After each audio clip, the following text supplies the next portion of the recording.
Target చేస్తూ దొంగతనాలకు పాల్పడుతున్న గుర్తు తెలియని దుండగులు కామారెడ్డి జిల్లా కేంద్రంలోని వీక్లీ మార్కెట్ సమీపంలో ఉన్న రాజరాజేశ్వర స్వామి ఆలయంలో గుర్తు తెలియని దుండగులు ఆలయ తలుపులను రాళ్లతో ధ్వంసం చేసి ఆలయంలో ఉన్న డబ్బుల హుండీ వివిధ సామాగ్రి ఎత్తుకెళ్లారని ఆలయ కమిటీ సభ్యులు తెలిపారు.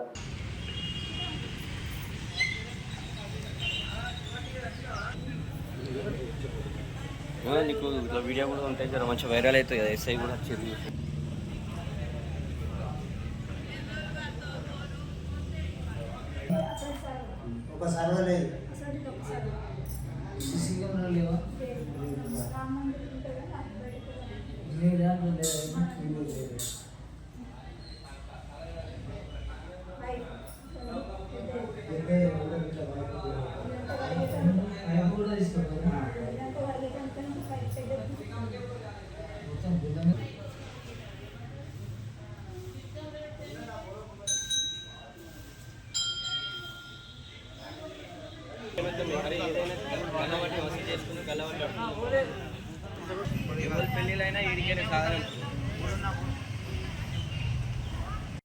కామారెడ్డి ఇది పురాతన దేవాలయం సార్, మఠము, శివాలయము.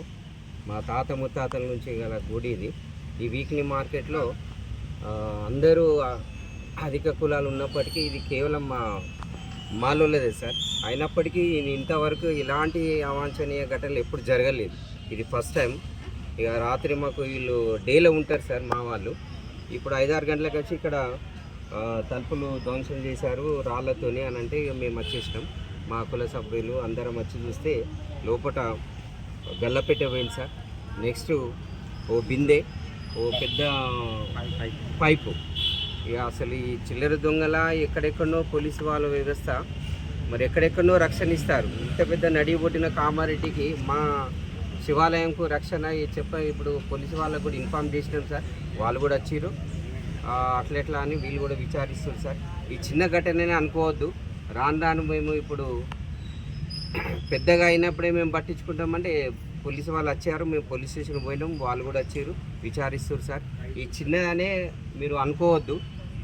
రాను ఇప్పుడు హిందూ దేవాలయాలకు రక్షణ మంచిగానే ఇస్తున్నారు. మరి ఈ మాకు కేవలం మాల గుడి శివాలయంకు రక్షణ ఇవ్వాలని మేము కోరుతున్నాం సార్. ఈ చిన్న ఏం కాలేదు అనే దృష్టి పెట్టుకోవద్దు. ఇది మా ఐక్యత వల్లనే ఇది అభివృద్ధి చేసుకోవాలని ఇప్పుడిప్పుడే మా కేవలం మాల కుల సంఘాలు కలిసి పక్కనున్నటువంటి 7 గ్రామాలు కూడా ఉన్నాయి సార్. మాకు దీనికి ఇప్పుడే ఐక్యమత్యంతో దీన్ని అభివృద్ధి చేయాలనే సంకల్పంతో మేము కలిసికట్టుగా చేస్తున్నాము. అయినప్పటికీ ఇటువంటి రక్షణ ఈ నడిబొడ్డున ఎందుకు లేదని మాకు చింతిస్తున్నాం సార్. చాలా బాధగా ఉంది. మరి మా కుల సభ్యులు అందరూ ఉన్నారు ఇక్కడ, సంఘాలు ఇక్కడ వచ్చినాం. మా రక్షణ ఇప్పుడు వీళ్ళు ఏమంటారంటే మీకు కూడా ఇవి ఉండాలి కదా, సీసీ కెమెరాలు అట్లా ఇట్లా ఉండాలి కదా అంటారు. కనీసం మా గవర్నమెంట్కి ఏంటంటే ఆ సీసీ కెమెరాలు ఏవో అవి మరి ఈ ఆలయానికి రక్షణగా ఉండాలని మేము పోలీసు వాళ్ళని కోరుతున్నాం సార్. దయచేసి రక్షించండి మా దేవాలయాన్ని, ఈ నడి ఒడ్డున ఉన్నటువంటి శివాలయాన్ని రక్షించండి సార్ అని మేము విన్నవించుకుంటున్నాం సార్. ఇప్పుడు కూడా మేము అందరం కలిసి వినతి పత్రం ఇస్తాం sir. Okay, thank you sir.